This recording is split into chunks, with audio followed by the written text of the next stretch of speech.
Yahoo! Sinipag na naman magluto. Ang ating... Ay, namatay pala yung ano. Namatay. Ang ating sopas na maraming sahog. Sarap yan, guys.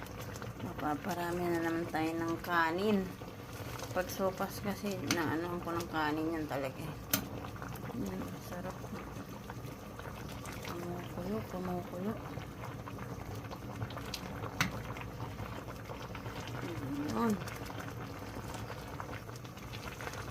Sarap.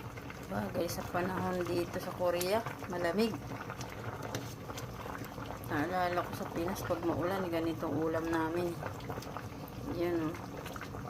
Ulam maghapon hanggang kinabukasan. Oh. Baon na namin bukas